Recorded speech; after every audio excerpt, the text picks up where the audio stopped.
मित्रों, जन भाषा हिंदी यूट्यूब चैनल पर एक बार फिर आपका स्वागत है। यह व्याख्यान प्राचीन एवं भक्तिकालीन काव्य पर आधारित है और यह जो व्याख्यान है मेरे प्रकाशित लेख रामविलास शर्मा की आलोचना दृष्टि और भक्ति आंदोलन का वाचिक रूप है। मैं यत्न करूँगा कि जितना संभव हो सरलतम भाषा में यह व्याख्यान मैं दे सकूं। हिंदी साहित्य के विद्यार्थी जानते हैं, हिंदी साहित्य के इतिहास को जब हम पढ़ना प्रारंभ करते हैं तो प्राचीन काल या आदिकाल या शुरुआती दौर हमें दिखाई पड़ता है। उसके बाद भक्तिकाल, तदंतर रीतिकाल और उसके बाद आधुनिक काल। समूचे हिंदी साहित्य के इतिहास में भक्तिकाल की अपनी एक विशेष भूमिका है। आज के आलोचक, आधुनिक आलोचक, 21वीं सदी के हिंदी के आलोचक भक्ति कवियों की उपेक्षा नहीं कर सकते, नहीं कर पाते हैं। यही कारण है कि साहित्य का पाठ्यक्रम हो या इतिहास का, भक्ति आंदोलन, भक्तिकाल अनिवार्य रूप से पाठ्यक्रम का हिस्सा रहता है। तो यहाँ हम अपने विचार भक्ति आंदोलन और रामविलास शर्मा की आलोचना दृष्टि पर केंद्रित कर रहे हैं। रामविलास शर्मा की आलोचना दृष्टि भक्ति आंदोलन को, भक्ति दौर को समझने में हमें लगता है एक बुनियादी दृष्टि हो सकती है, आधारभूत दृष्टि हो सकती है और मध्यकाल को समझने में जो चूक होती रही हैं उस चूक से, उस भूल से, उस गलती से हम उबर सकते हैं और अपनी आधुनिक और नई दृष्टि स्वयं विकसित कर सकते हैं।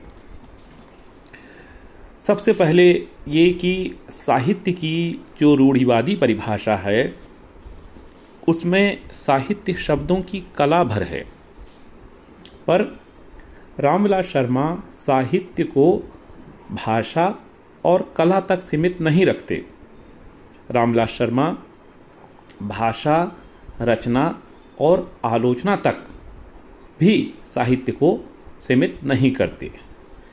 वे अपने लेखों, अपनी आलोचनात्मक किताबों के द्वारा, अपने वक्तव्यों के द्वारा, अपने विमर्श के द्वारा साहित्य के शुद्धतावादी चक्रव्यूह को तोड़ते हैं कि साहित्य विशुद्ध है, साहित्य शब्दों की कला है और साहित्य सबसे सुंदर कला है। इस तरह के तमाम चक्रव्यूह को रामविलास शर्मा तोड़ते हैं और यदि भक्तिकाल को हमें स्वाधीन करना है, स्वच्छंद बनाना है, तो हमें कोशिश करनी होगी कि जिन चक्रव्यूह में, जिस पिंजरे में भक्ति कविता को, भक्ति साहित्य को रखने की कोशिशें होती रही हैं, उनसे हम भक्ति कविता, भक्ति रचना को मुक्त करें। और इस दृष्टि से रामविलास शर्मा जी का लेखन बड़ा महत्वपूर्ण है। वह कहते ये हैं कि साहित्य का अन्य कलाओं से ही नहीं अपितु सामाजिक विकास और इतिहास से संवाद जरूरी है। यानी साहित्य को अनिवार्य रूप से अपने समकालीन और अपनी पूर्वकालीन कलाओं से बातचीत करनी होगी। केवल साहित्य कला के व्यापक दायरे में ही अपने को सीमित न कर ले, उसे सामाजिक विकास और इतिहास से भी संवाद करना होगा। जैसे मित्रों, कोरोना समय है तो इस समय को आप उपेक्षित करके कोई भी रचना दृष्टि, आलोचना दृष्टि, कोई भी मूल्य निर्मित नहीं कर सकते। इसी तरह साहित्य को अन्य कलाओं से ही नहीं, सामाजिक विकास और इतिहास से संवाद जरूरी है, ऐसा रामविलास शर्मा कहते हैं, मानते हैं। ऐतिहासिक दृष्टि के द्वारा यानी इतिहास बोध के सहारे, यानी अतीत में इतिहास तत्व की उपस्थिति के सहारे रामविलास शर्मा समकालीनता का अर्थ करते हैं। समकालीनता का अर्थ उनके यहाँ तात्कालिकता नहीं है, परंपरा का मूल्यांकन है। इसी ऐतिहासिक दृष्टि के सहारे, इसी परंपरा के मूल्यांकन के रास्ते आप लोक संस्कृति, जन संस्कृति, जातीय संस्कृति तथा भारतीय संस्कृति के स्वाभिमान को स्थापित करते चलते हैं। रामविलास शर्मा की यह दृष्टि उनके भक्ति काल पर लिखे गए निबंधों में तथा अन्य निबंधों में भी मौजूद रही है। आलोचना, विमर्श उनके लिए सांस्कृतिक उपक्रम हैं, सांस्कृतिक औजार हैं, सांस्कृतिक तरीके हैं। समाज में, सामाजिक इतिहास में सामंतवाद, पूंजीवाद मौजूद रहा है। औपनिवेशिक पश्चिम की आधुनिकता दृष्टि मौजूद रही है और हिंदी में अमूर्तवादी आलोचना भी भरपूर मात्रा में दिखाई देती है। आप कहते ये हैं कि भक्ति आंदोलन की सामाजिक ऐतिहासिक भूमिका को ये सामंतवादी, पूंजीवादी, औपनिवेशिक, पश्चिम परस्त, आधुनिकतावादी दृष्टियां बाहर आने से रोकती रही हैं। डॉक्टर शर्मा ने इन दृष्टियों को सांस्कृतिक रूपों की विखंडनकारी भूमिका को सामने रखकर भक्ति आंदोलन की सामाजिक अंतर्वस्तु को जाति की अवधारणा के आधार पर स्थापित किया है। इतिहास बोध के सहारे भारतीय समाज पर जबरन, साजिशन थोपी हुई मध्ययुगीनता के अंधकार को छांटने की, मध्ययुगीनता के अंधकार को दूर करने की बड़ी लड़ाई की शुरुआत रामविलास शर्मा जी करते हैं। इस तरह प्रगतिशील हिंदी आलोचना का रास्ता बनाते हैं। विघटनकारी भारत का नवनिर्माण डॉक्टर रामविलास शर्मा की आलोचना चेतना की बुनियादी चिंता कही जा सकती है। अपने समय के संकटों का बोध ही व्यक्ति की चेतना का नियामक हुआ करता है। राजनीतिक सत्ता की तुलना में अन्य सत्ताओं की पहचान उतनी सीधी सरल नहीं हुआ करती। स्वाधीन भारत में पराधीन बनाने वाली इन सत्ताओं, मूल्यों, दृष्टियों की पहचान सीधी, सरल और सतही नहीं रह जाती। इनकी पहचान और इनसे टकराने के क्रम में रामविलास जी इतिहास में जाते हैं। भाषा, साहित्य और समाज के इतिहास में इसीलिए हिंदी के बड़े आलोचक, हिंदी को आलोचना की एक ठोस और व्यापक भूमि देने वाले डॉक्टर नामवर सिंह रामविलास जी को प्रगतिशील आलोचना का अग्रदूत होने के साथ ही हिंदी जाति के प्रतिनिधि समालोचक के रूप में भी रेखांकित करते हैं, उनका उल्लेख करते हैं कि प्रगतिशील आलोचना की शुरुआत मुकम्मल रूप से रामविलास शर्मा से मानते हैं। आलोचक, रचनाकार डॉक्टर शर्मा के लिए इतिहास, अतीत के तथ्य, अतीत की बात या वैज्ञानिकता के नाम पर तथ्यों का ज़खीरा नहीं है, लेकिन एक चलन है कि इतिहास के नाम पर बहुत सारे तथ्यों को एक साथ रखकर चलने का, फैक्ट्स के नाम पर बहुत सारी चीज़ें और समय के ज्वलंत सवाल छोड़ देने का ऐसा प्रचलन दिखाई पड़ता है। इतिहास उनके लिए अस्तित्व की पहचान है। इतिहास के प्रति जागरूकता व्यक्ति और जाति के गठन में सहायक है, उनकी जीवंतता का प्रमाण और आगे बढ़ने की प्रेरणा देने वाला, यानी विघटन के कारकों की पहचान कराने वाला एवं नव निर्माण का रास्ता दिखाने वाला। इतिहास से प्राप्त ऐतिहासिक दृष्टि के सहारे वे परंपरा के मूल्यांकन की ओर बढ़ते हैं। गांधी के हिंद स्वराज की तरह आलोचना में भी आलोचना का स्वराज चाहते हैं, यानी उनकी चिंता गांधी की चिंता की तरह बड़ी चिंता है। आलोचना का स्वराज में उतरने पर पाया जा सकता है वह हिंद स्वराज, जो कि महात्मा गांधी जी की प्रसिद्ध किताब है, उसकी हिंद स्वराज की चाह से अलग नहीं। साहित्यिक और सामाजिक दो विरोधी युग्म की तरह उनके यहाँ नहीं आते। प्रायः विशुद्धतावादियों के यहाँ साहित्य और सामाजिक प्रायः अलग अलग युग्म की तरह आते हैं।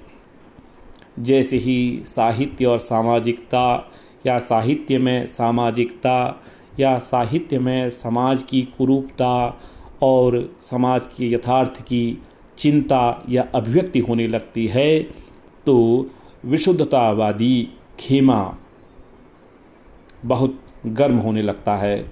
उसे ये बात नहीं पचती कि साहित्य और समाज अभिन्न हैं, अखंड हैं, क्योंकि साहित्य समाज से बाहर नहीं लिखा जाता, समाज के भीतर ही लिखा जाएगा। अनिवार्य रूप से साहित्य समाज के भीतर समाज का उत्पाद है। समाज का सुंदर ही उसमें नहीं होगा। समाज में यदि कुरूपता है तो साहित्य में वह कुरूपता अनिवार्य रूप से उपस्थित दिखाई पड़ेगी।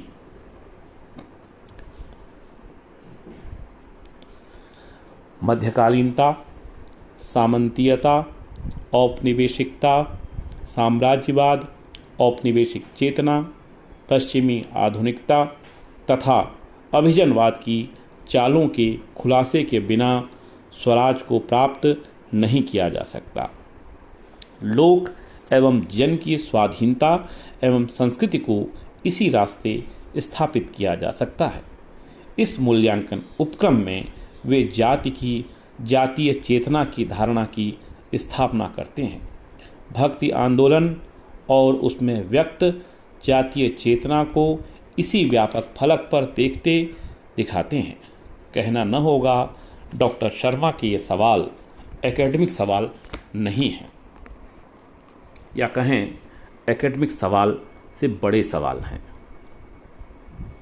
रचना, आलोचना और अनुसंधान का अर्थ, उसकी अर्थवत्ता इस बात में होनी चाहिए कि वह समय और ज्ञान के एक बिंदु और एक पक्ष में कैद न हो। भले ही इनकी वस्तु तात्कालिक वर्तमान, सुदूर अतीत या कल्पना से ही क्यों न जुड़ी हो, हर तरह के अधिनायकवाद को, हर तरह की सत्ता को तोड़ना ही, निरंकुशता को तोड़ना ही ज्ञान का लक्ष्य हुआ करता है, ताकि बहुलता, विविधता, अनेकता के रास्ते खुल सकें। फैशन परक नकल, भय खाने वाली और गुलाम बनाने वाली आधुनिकता के बरक्स रचना, आलोचना और शोध का दायित्व समय और ज्ञान की बहुलता से वाद विवाद संवाद हो जाता है। यहाँ पर यह बात इसलिए कि इस लेख में, इस व्याख्यान में वस्तु का नाता रचना से है, आलोचना से है। रचना, आलोचना और शोध को तात्कालिकता से मुक्त करते ही समाज की व्यापकता इसका संदर्भ हो जाती है, संस्कृति इसकी चिंता, भक्ति की अंतर्वस्तु के कारण दर्शन, धर्म, जनता से भी बात जुड़ती है। इस नज़र से यहाँ बातचीत करने की कोशिश की गई है।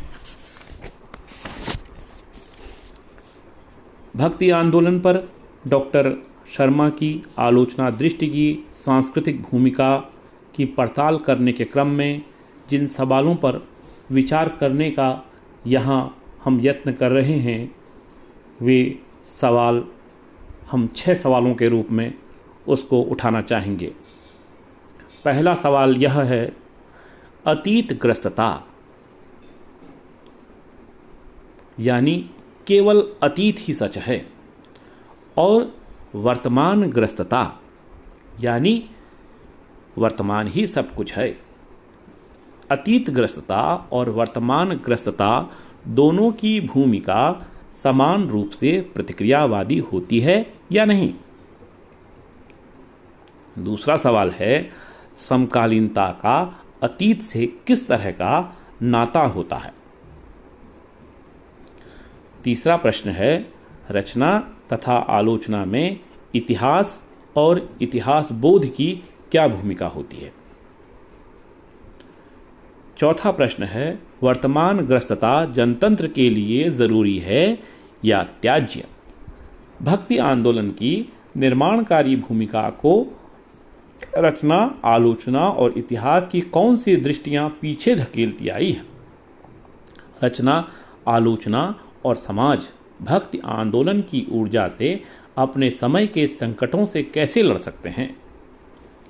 छठा प्रश्न है, आलोचना के विशुद्ध साहित्यिक उपक्रम होने पर या न रहने पर आलोचना की भूमिका क्या हो जाती है। रचना तथा आलोचना की संस्कृति के निर्माण में डॉक्टर शर्मा की आलोचना दृष्टि का क्या अवदान है, क्या योगदान है। भक्ति आंदोलन और डॉक्टर रामविलास शर्मा की आलोचना दृष्टि पर आज की जाने वाली बात की अर्थवत्ता क्या है।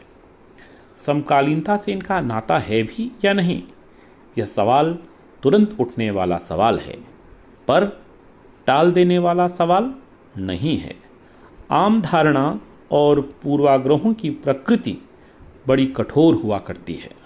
रचना, आलोचना और शोध को भी इनसे टकराना होता है। यदि इनसे नहीं टकराते तो आकर्षक दिखने के बावजूद वे अस्वस्थ रह जाते हैं, स्वस्थ होने के बावजूद यथास्थिति बनाए रखते हैं, प्रतिगामी हो जाने की संभावना रहती है और बहुत बार विघटनकारी भूमिका में आ जाते हैं। इसलिए रचना, आलोचना और शोध यथास्थितिवादी नहीं हो सकते। समकालीनता तथा आधुनिकता के प्रति आम धारणाएं और पूर्वाग्रह भी कम नहीं हैं।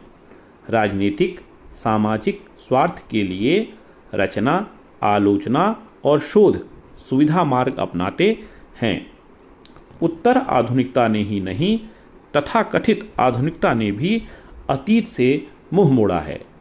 यही कारण है कि नए विमर्शों की दृष्टि से तात्कालिक वर्तमान को ही देखना, दिखाना दायित्व मान लिया गया है। वर्तमान की पूजा या सूरज के सामने सर झुकाना या चकाचौंध को ही सब कुछ समझना, ऐसी दृष्टि रचना में भी दिखाई पड़ती है, आलोचना में भी, शोध में भी, जीवन के रोज़मर्रा की घटनाओं में भी यह दृष्टि दिखाई देती है। संकरे और सुविधा अनुसार परिवर्तित कर दिए जाने वाले वृत्तों से संवाद की उम्मीद नहीं की जा सकती। जिनके दायरे, सोच के दायरे छोटे हों, सीमित हों, बंधे हुए हों, चक्रव्यूह में कैद हों, उनसे आप कैसे बातचीत करेंगे बताइए। पर रचना, आलोचना और शोध को संवाद करना ही होता है, संवाद करने की कोशिशें करनी ही होती हैं।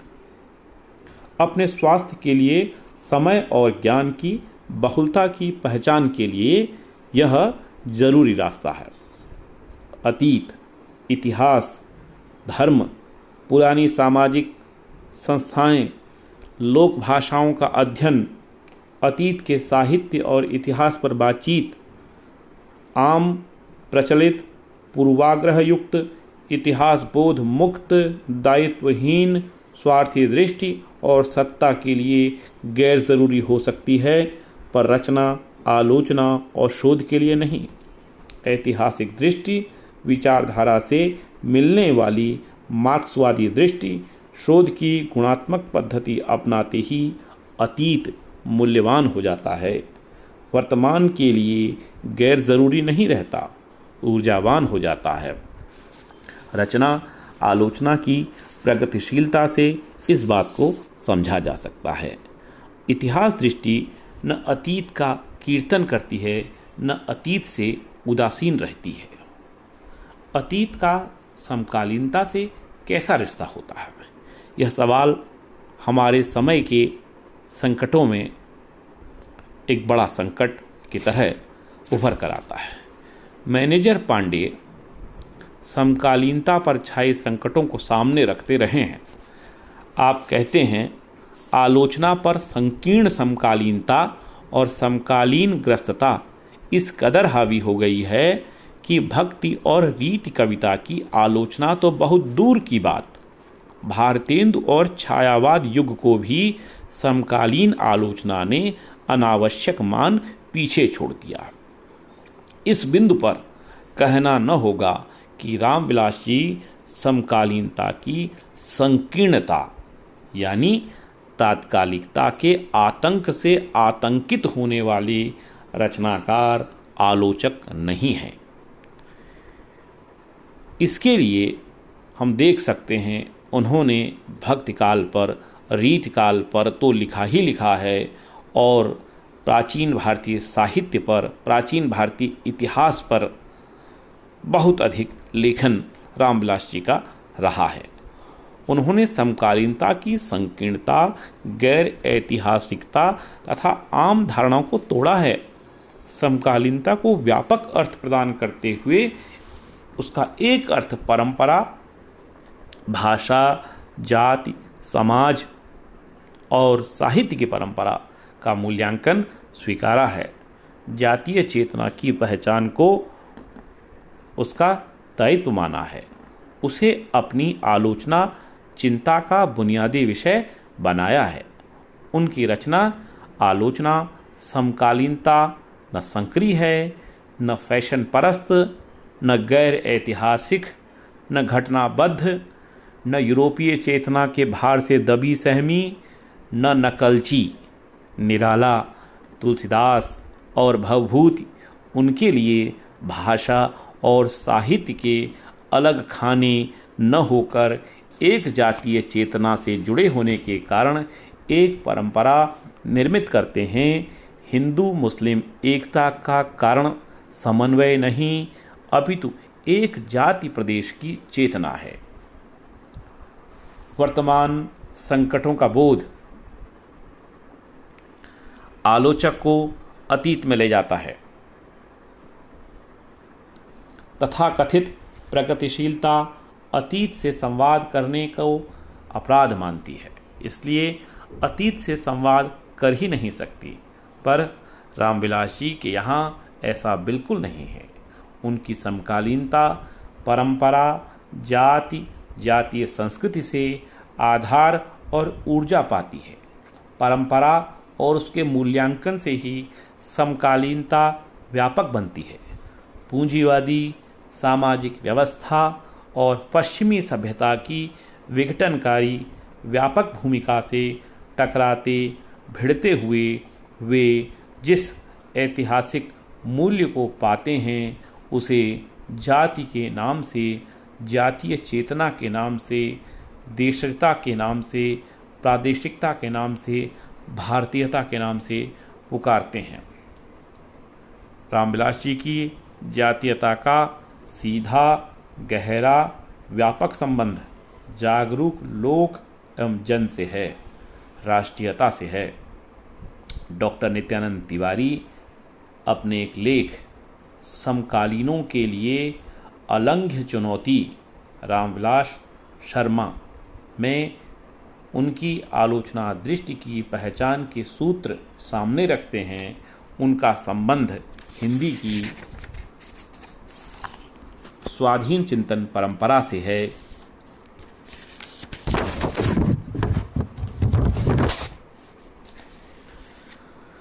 तथा उसकी निर्मिति जड़ परंपरावादी, पश्चिम परस्त आधुनिकतावादी सोच से संघर्ष करते हुए हुई है। भारत की अन्य जातियों प्रादेशिकता की तुलना में हिंदी प्रदेश में बसने वाली आर्थिक सामाजिक इकाई हिंदी जाति के आधुनिकीकरण की प्रक्रिया से पीछे छूटने की स्थिति उन्हें परेशान करती रही है। भारतीयता की अवधारणा यदि मूर्त और ठोस धारणा है तो बिना जातीयता प्रादेशिकता के वह कैसे पूर्ण हो सकती है। डॉक्टर रामविलास जी की आलोचना का निर्माण बहुलतावादी अनेकांतवादी मूल्यों से हुआ है। इस बात को न समझने की जिद पहले रखने वाला आलोचना का शुद्धतावाद कट्टरवाद उन्हें प्रचारवादी भी कह दिया करता है। ताज्जुब की बात है कि हिंदी के इतने बड़े व्यापक फलक पर साहित्य लेखन और रचना आलोचना करने वाले व्यक्तित्व को प्रचारवादी कह दिया जाता है। मैनेजर पांडे इस बात को बल देकर कहते हैं वे कि रामविलास जी शुद्ध साहित्य के लिए या कहें कि रामविलास जी शुद्ध साहित्य के विशुद्ध आलोचक और इतिहासकार नहीं हैं। मित्रों, विद्यार्थियों, ये साहित्य की शुद्धि एक बहुत बड़ा प्रश्न है। जहाँ जहाँ शुद्धि का नारा लगता है वहाँ वहाँ दूसरे को अशुद्ध मानने की एक साजिश शामिल रहती है। आगे आने वाले व्याख्यानों में विस्तार से हम इस पर चर्चा करेंगे कि रचना में शुद्धता और आलोचना में शुद्धता के क्या परिणाम हुए हैं और उनसे हिंदी आलोचना कैसे लड़ती रही है। तो मैनेजर पांडे जी ने रामविलास जी को उनके बारे में सीधे तौर पर बलपूर्वक कहा कि रामविलास जी शुद्ध साहित्य के विशुद्ध आलोचक और इतिहासकार नहीं हैं। बहुत होंगे शुद्ध साहित्य के विशुद्ध आलोचक और इतिहासकार, पर रामविलास जी विशुद्ध आलोचक विशुद्ध इतिहासकार नहीं हैं।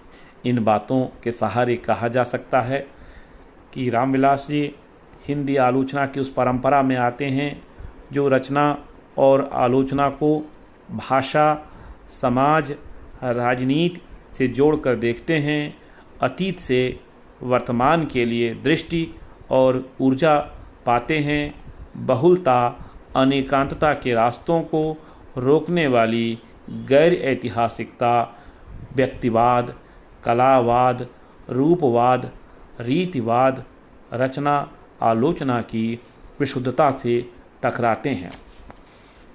यही कारण है कि भक्ति आंदोलन के बहुलतावादी चरित्र उसकी मानवीय और सामाजिक भूमिका को सामने रख पाते हैं।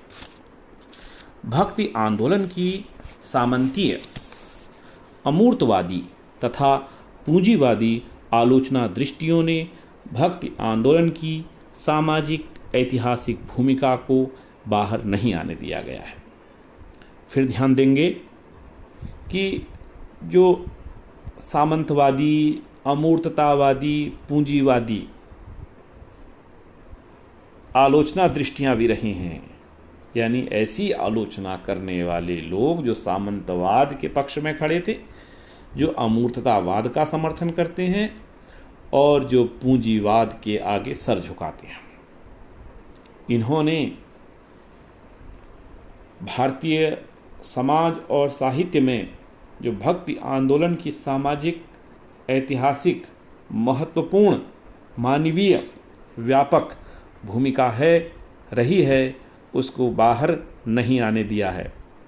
या कहें कि हर बार ये दृष्टियां प्रगतिशीलता के रास्ते का अवरोध बनकर आती हैं। भक्ति आंदोलन को वे पुराने सामंतीय संबंधों का प्रतिबिंब कहने से इनकार करते हैं। शुद्ध कल्पनाजन्य आंदोलन नहीं मानते। वे इन जन विरोधी आलोचना दृष्टियों का खंडन करते हुए इनकी प्रतिक्रियावादी, प्रतिगामी, असांस्कृतिक भूमिका को बतलाते हैं। तुलसी साहित्य के सामंत विरोधी मूल्य निबंध न केवल रामविलास की आलोचना दृष्टि को स्थापित करता है, अपितु आलोचना की सामाजिकता को एक दायित्व के रूप में रेखांकित करता है। रामविलास जी की आलोचनात्मक दृष्टि व्यक्तिवादी, भाववादी, अमूर्तवादी, रहस्यवादी, धार्मिक, विशुद्ध साहित्यिक, कलावादी नहीं रही है। यथा स्थितिवादियों को ये बात पसंद न आए तो कोई क्या करे। भक्ति आंदोलन की वस्तु में व्यक्त धार्मिकता की उपस्थिति के आधार पर आलोचना में पनपने वाले श्रद्धावाद, धर्मवाद, प्रतिक्रियावाद को डॉक्टर शर्मा खारिज करते हैं। डॉक्टर शर्मा धर्म के प्रभाव होने और धार्मिक होने में अंतर करने को कहते हैं। ध्यान देंगे, अपनी आलोचना में डॉक्टर रामविलास शर्मा धर्म के प्रभाव होने और धार्मिक होने में, हमें भी अपने जीवन में यहाँ से मूल्य अर्जित करना चाहिए कि धर्म का प्रभाव होना और धार्मिक होना अलग अलग है। मार्क्सवादी और अन्य आलोचना दृष्टियों को यह बात याद रखनी चाहिए। ऐसा न करने पर भक्ति साहित्य, जिसे वे व्यापक अर्थों में संत साहित्य कहते हैं, उसे धर्म से नहीं अपितु भारतीय जीवन की परिस्थितियों से पैदा हुआ बतलाते हैं, दिखलाते हैं। ध्यान रखना चाहिए कि रामविलास जी भक्ति साहित्य को, जिस पर हम बातचीत कर रहे हैं, व्यापक नाम देते हैं और संत साहित्य कहते हैं। और पहले से चली आती हुई यह दृष्टि कि इसमें धर्म के सिवा है ही क्या, रामविलास जी कहते हैं कि संत साहित्य या भक्ति काल का साहित्य धर्म से नहीं अपितु भारतीय जीवन की परिस्थितियों से, ठोस परिस्थितियों से पैदा हुआ है। सतह पर धर्म और धार्मिकता की उपस्थिति से बिदकने वाली पश्चिम परस्त आधुनिकता से संवाद करते हैं रामविलास जी। इस प्रचलन को इतिहास के वैज्ञानिक अध्ययन के विरुद्ध बताते हैं। सचेत करते हुए कहते हैं कि किसी आंदोलन का, सभी विद्यार्थी, सभी श्रोता ध्यान देंगे और उस ध्यान से रामविलास जी की आलोचना दृष्टि के महत्व को, भक्ति काल की भूमिका को पहचान पाएंगे कि किसी आंदोलन का धार्मिक रूप देखकर ऐतिहासिक, सामाजिक विषय वस्तु को भूलना नहीं चाहिए। वर्ग युक्त समाज में सामाजिक संघर्ष धार्मिक रूप लेते हैं। जनता के असंगठित होने एवं राजनीतिक चेतना के मजबूत न होने के कारण मध्यकालीन भारतीय समाज में सामाजिक संघर्ष धार्मिक रूप में व्यक्त हुए हैं। अतः हिंदी भक्ति आंदोलन की सामाजिक विषय वस्तु की अनदेखी नहीं की जानी चाहिए। रामविलास जी की आलोचना से गुजरकर यह समझ पाई जा सकती है कि सामाजिकता के नाम पर आने वाली सामाजिकता और सतह पर मौजूद सामाजिकता को ही सामाजिकता मानने की भूल नहीं की जानी चाहिए।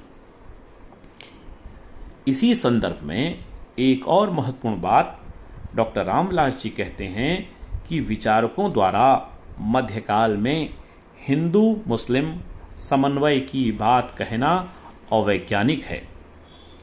हिंदू मुस्लिम एकता का मूल तत्व जनता की संस्कृति रहा है।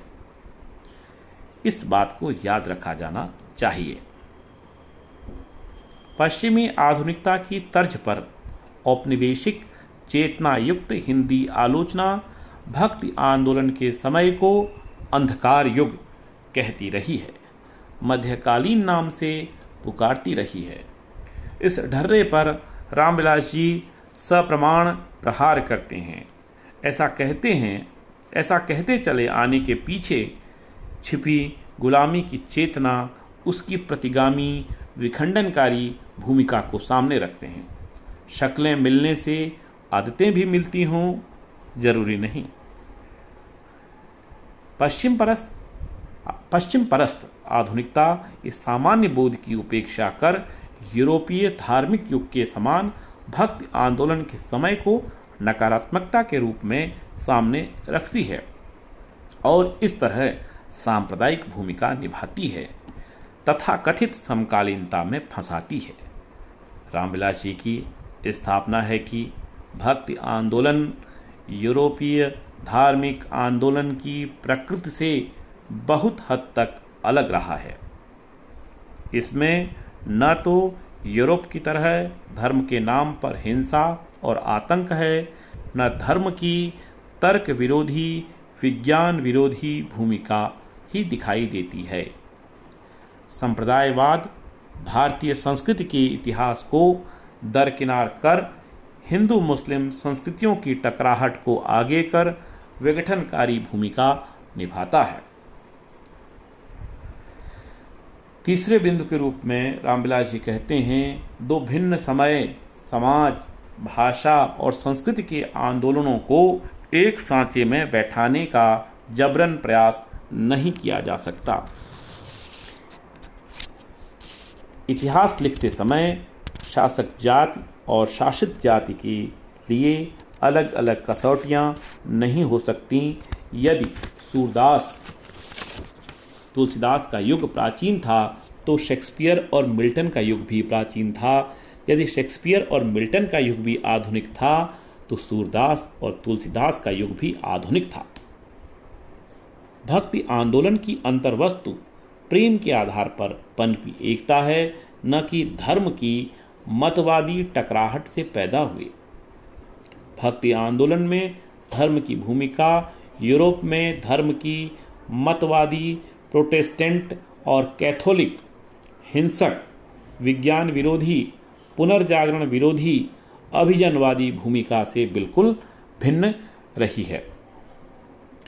भक्ति आंदोलन की चेतना जन संस्कृति लोक संस्कृति से जुड़ी रही होने के कारण सामाजिक सांस्कृतिक रही है। इन स्थापनाओं के सहारे एक समझ यह प्राप्त की जा सकती है कि प्रचलन को आंख मूंद कर चुपचाप स्वीकार नहीं किया जाना चाहिए। स्वाधीन आलोचना चेतना के लिए जितना कठिन पश्चिमी आधुनिकता से संघर्ष करना रहा है, उससे कहीं अधिक कठिन पश्चिम परस्त आधुनिकता से रामविलास जी पश्चिमी आधुनिकता और पश्चिम से प्रभावित भारतीय आधुनिकता दोनों से टकराते रहे हैं। किसी एक से टकराकर आलोचना की अपनी दृष्टि, आलोचना की भारतीय दृष्टि, आलोचना की जातीय दृष्टि नहीं पनप सकती। भारतीय संस्कृति में पश्चिम परस्त आधुनिकता के वर्चस्व से टकराए बिना आधुनिकीकरण की प्रक्रिया को जारी नहीं रखा जा सकता। इस चेतना के निर्माण में रामविलास शर्मा जी की आलोचना दृष्टि से प्रेरणा प्राप्त की जा सकती है। औपनिवेशिक चेतना की प्रतिगामी भूमिका को समझे बिना उससे टकराना संभव ही नहीं। इस सवाल को हमारे समय के बड़े आलोचक पुरुषोत्तम अग्रवाल बड़ी तैयारी के साथ उठाते हैं। आधुनिकता देशज बनाम औपनिवेशिक आधुनिकता में बताते हैं, औपनिवेशिक सत्ता ओरिएंटलिस्ट विद्वानों दोनों के लिए भारतीय समाज और चिंतन में मध्यकालीनता व्याप्त थी। वह अपनी पहचान यूरोप द्वारा रचित ज्ञान और भारत विद्या का अनुगमन करके ही कर सकता था। रामविलास शर्मा अपनी जाति की अवधारणा के सहारे संभवतः हिंदी आलोचना में पहले पहल इनसे टकराते हैं। जातीय संस्कृति के सहारे हिंदू मुस्लिम अलग अलग खंड नहीं रह जाते, न ही उनकी एकता बाहर से थोपी गई रह जाती है। मित्रों, आलेख जो ये मैंने लिखा था, जिसके आधार पर मैं ये व्याख्यान दे रहा हूँ, लंबा है और समय काफ़ी हो चुका है। कुछ बिंदुओं पर अभी हमने चर्चा की है और कई बिंदु और हैं जो इस लेख में मैंने रखे हैं। तो मैं अगले व्याख्यान में, जो इसी व्याख्यान का अगला खंड होगा, यानी रामविलास शर्मा की आलोचना दृष्टि और भक्ति आंदोलन, इसे हम अगले व्याख्यान में रखेंगे। अगले